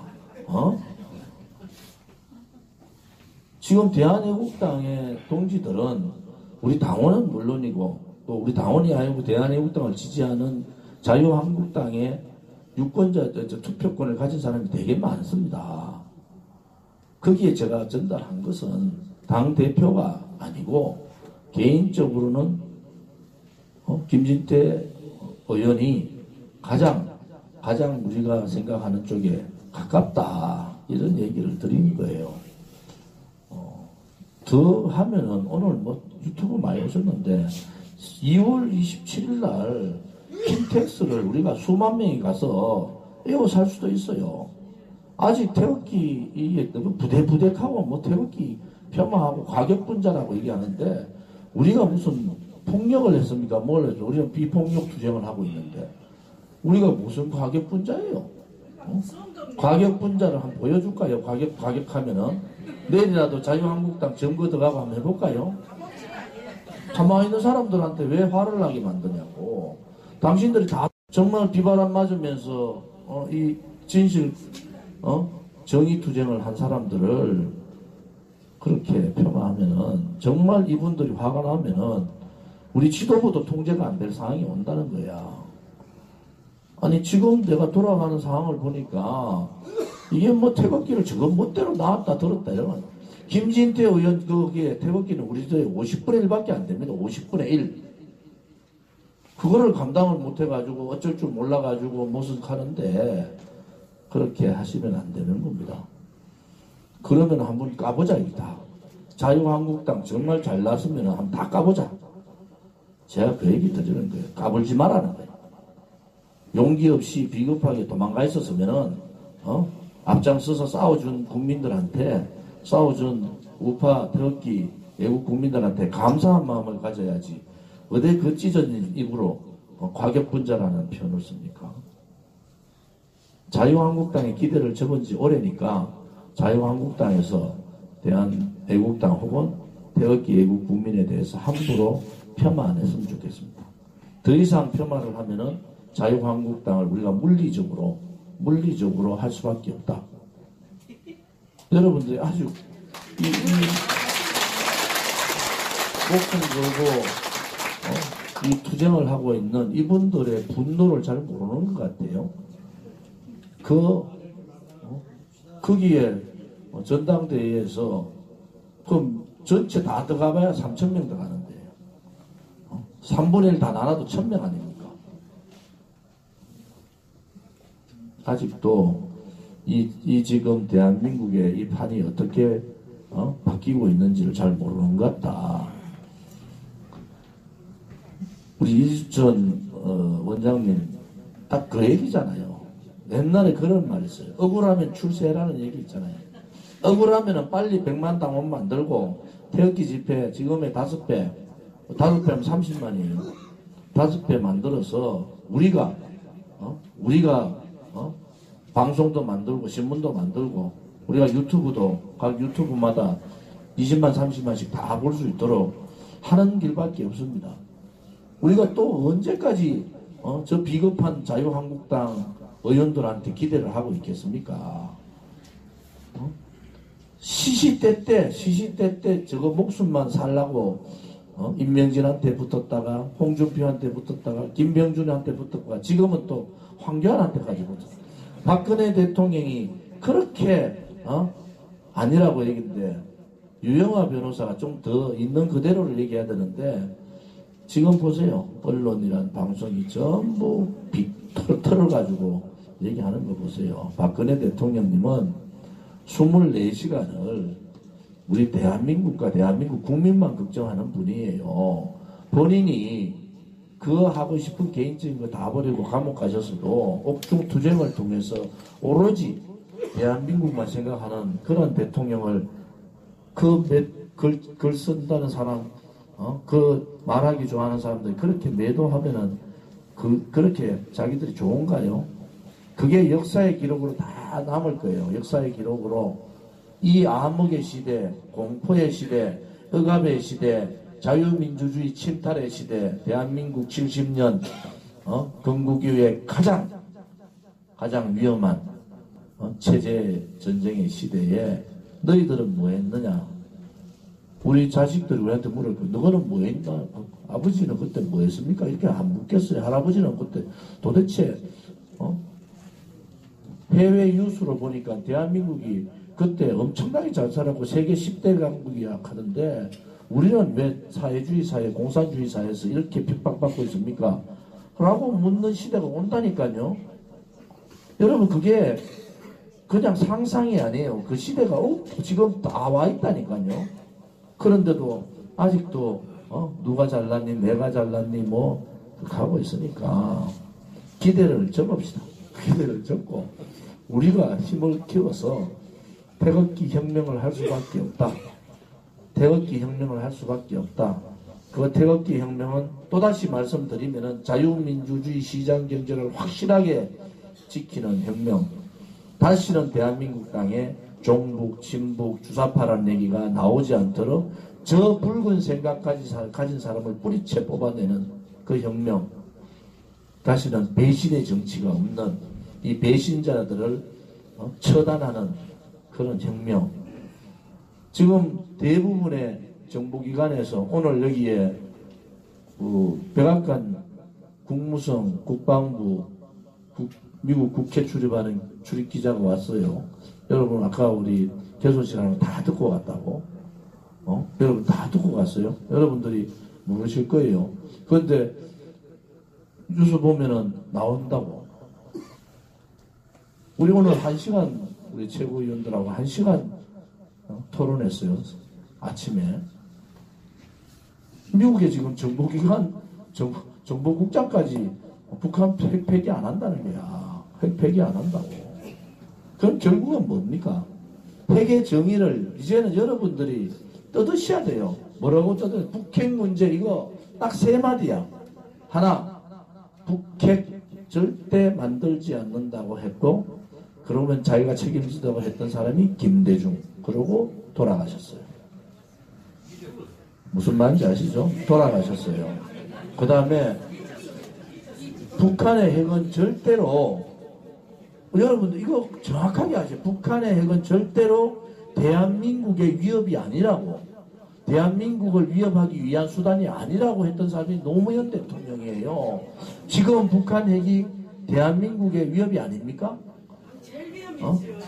대한민국을 지금 그냥 공포로 넣고 있잖아요. 자, 북한 핵을 대한민국의 절대 위협이 아니라고 내가 외국 가서 그 얘기를 많이 떠든다고 김정일 만나가지고 했던 사람이 노무현입니다. 그분 또 돌아가셨어요.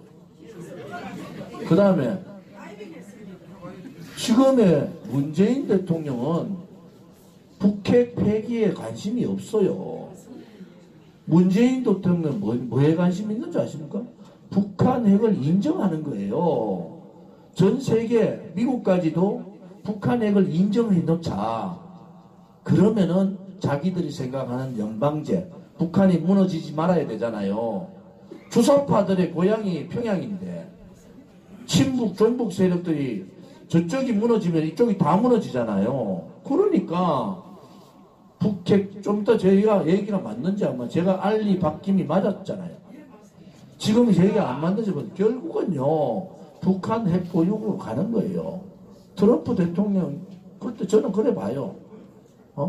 자 이거를 해놓고 이제 그래 가. 그럼 북핵 핵 보유국 인정하고 문재인이 어제 정말 머리 아픈 얘기를 했더라고.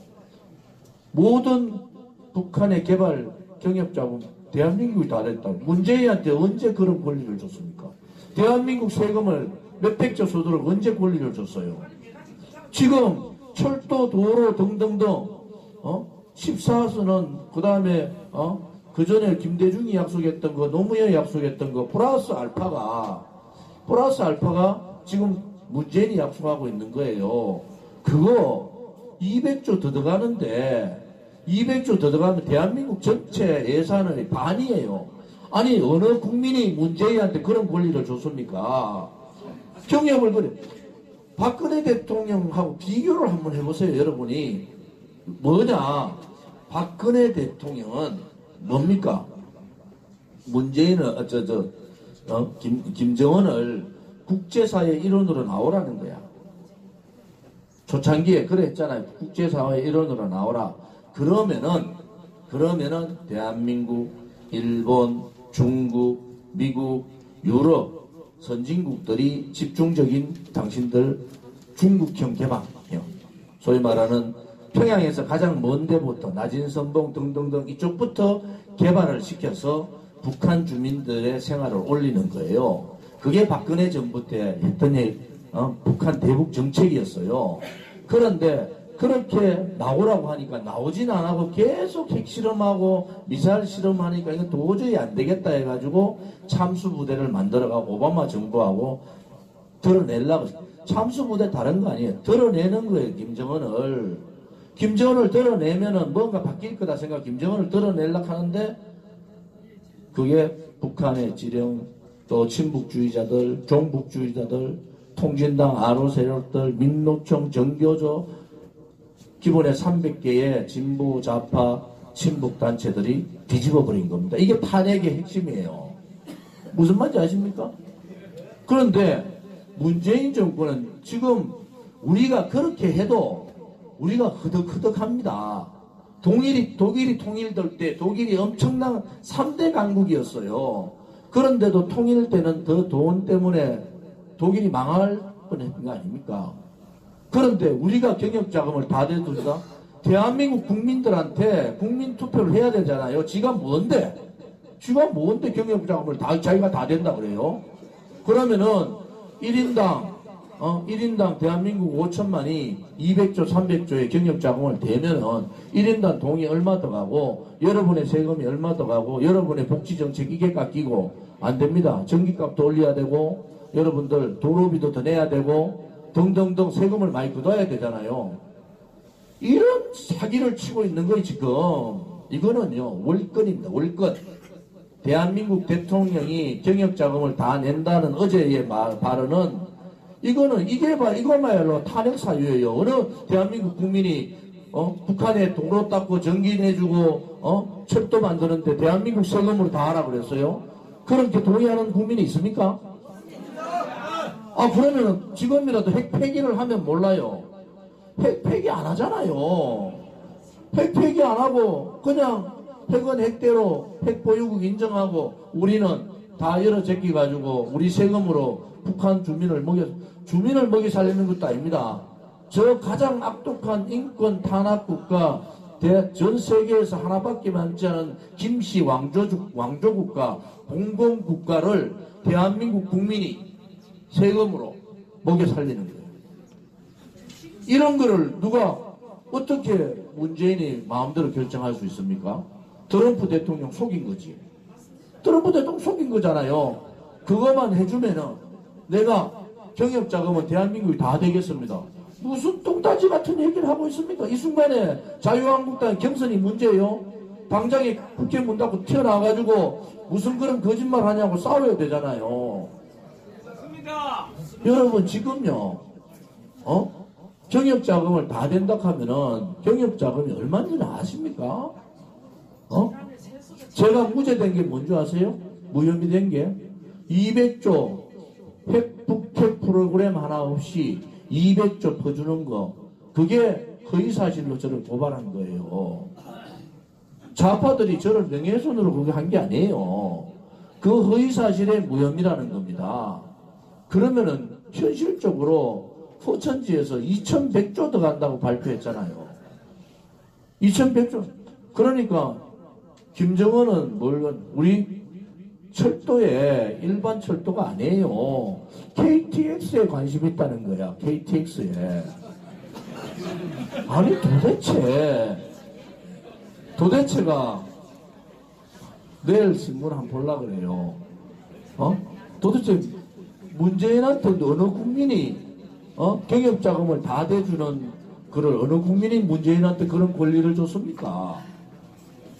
오늘 제가 하고 싶은 얘기가 이거예요. 자, 핵 문제, 북핵 문제는 자 3단계다. 하나, 북핵 만드는데 절대 핵 만들지 않는다고 국민들 속인 김대중 대통령이 있었고, 북한 핵은 절대 대한민국의 위협이 아니라고 했는 노무현 대통령이 있었고, 이제는 북핵은 고사하고 북핵 폐기는 안 하고 북핵 인정으로 간 다음에 경협해가지고 우리 자금 다 주겠다는 문재인 대통령이 있는 거예요.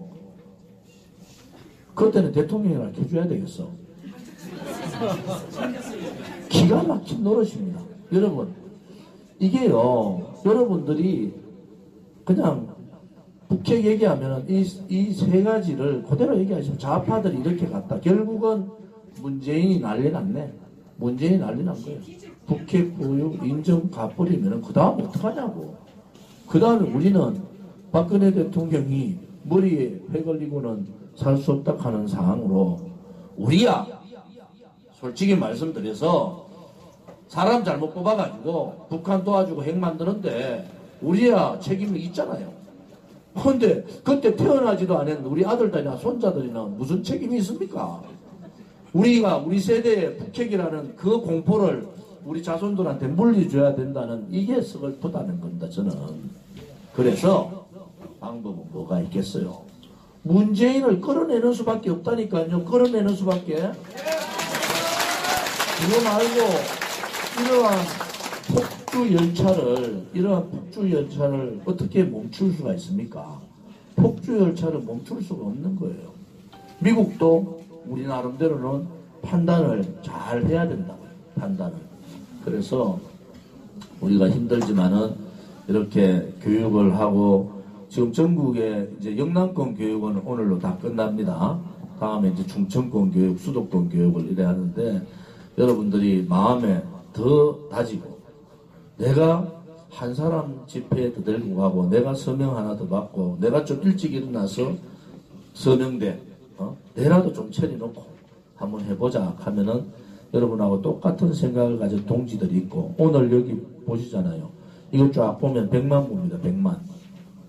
이제 북핵 정의가 요 세 마디로 정의가 된 거예요. 세 마디로. 그럼 지금 뭘 북핵 폐기 안 해도 좋으니까 경협 자금 쓰지 말라고 나가야 돼요. 북핵 폐기 머리 아프다. 너가 할 생각도 없는데 그거는 그냥 우리 우파 국민이 우파 정권 자금 할 테니까 경협 자금만 제발 쓰지 말라고 나가야 되는 거예요. 북핵 폐기 안 하면 돈 한 푼 쓰지 마라. 이렇게 나가야 되지 않습니까? 그래서 그렇게 생각을 하시고, 이제 3월 1일 날 이제 열흘 남았잖아요. 열흘 남았는데 아마 이번 23일 태극기 집회부터 지난주부터 안 보이던 분들이 되게 많이 나와요. 여러분들이 대거 3일 1일 예비 전야제라는 거죠. 예비 태극기 집회가 23일 날 있으니까 본때를 한번 보여줍시다. 그래서 경협자금 대한민국 세금으로 쓰지 못하도록, 이게 1,200억이 아닙니다, 여러분. 이게 1,200억이 아니에요. 1,20조가 아니에요. 그렇게 많은 돈이 들어갈 가능성이 되게 높다. 그러니까 여러분들이 큰 뜻을 가지고 한 분 한 분 설득을 해서 아까 말씀드린 대로 뭉쳐서 새를 키우자. 그렇게 말씀드리고, 오늘 환경이 그렇게 좋지는 않습니다. 의자, 그 불편한 의자에 지금 몇 시죠? 5시면 4시간, 4시간 동안, 3시간이군요. 3시간 반 동안 이렇게 참여해주신 동지들께 감사를 드리고, 대한애국당답다라는 얘기가 있죠. 그죠? 요즘 유행합니다. 대한애국당답다. 좌파들도 그래요. 대한애국당답다. 이게 유행어가 된다. 그 다음에 대단합니다. 한번 해보실래요? 그 대단합니다 할 때는 대단합니다. 대를 좀 길게 해야 돼요. 여러분들 대한애국당답게, 대한애국당의 당원답게 우리가 조국과 민족을 위해서 최선을 다해 봅시다. 그러면은 우리가 생각하는 그러한 새로운 대한민국을 만들 수 있다. 저는 확신을 가집니다. 감사합니다.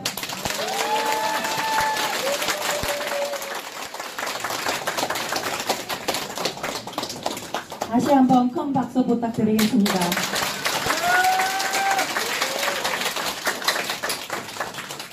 오랫동안 함께 해주셔서 감사드립니다. 진행이 미끄럽지 못한 점 이해해 주시기 바랍니다. 이상으로 모든 행사를 마치겠습니다. 마지막으로 기념 촬영이 있으니 앞으로 나와주시기 바랍니다. 감감할게요. 가지고 기념 촬영 그대로 앉아 계세요. 그대로 앉아서 찍을 테니까 기념 촬영부터 할게요. 그대로 앉아 계세요. 지금 일어나면 사진을 못 찍어. 나올 수 없고 들어갈 수 없고. 그러니까 여기서 사진 찍으세요.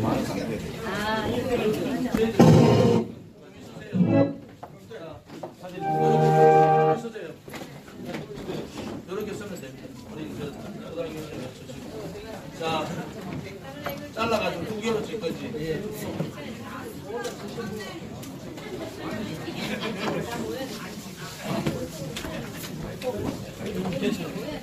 잘 들어맞아요. 대한애국당 화이팅!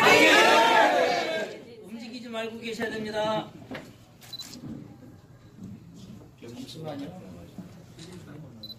경북도당 화이팅! 한 번 더 찍게요. 경북도당 화이팅! 네, 됐습니다. 자, 최고위원분들하고 다 앞으로 나오시고 단가로 마무리하겠습니다. 다들 따십시오. 아니, 여기 있겠습니다. 아니, 옆으로.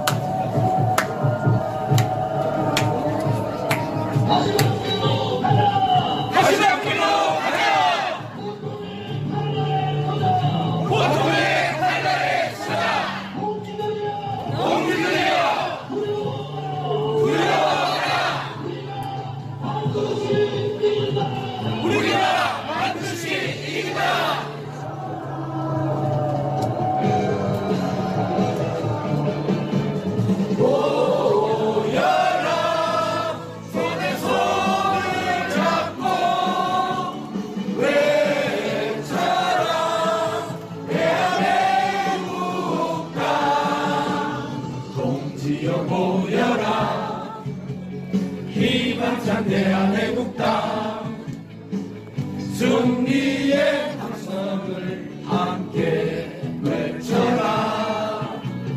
찬란한 대한민국, 빛나는 대한민국, 자유민주주의 구축하자. 모여라 손에 손잡고 외쳐라.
말씀드리겠습니다.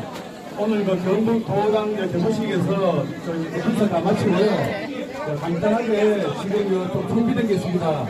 여러분들, 음료수하고 또 준비된 게 있으니까 드시고 가시고요. 테이블 도당 준비위원님들은 장례 전이 좀 해주시면 부탁드리겠습니다.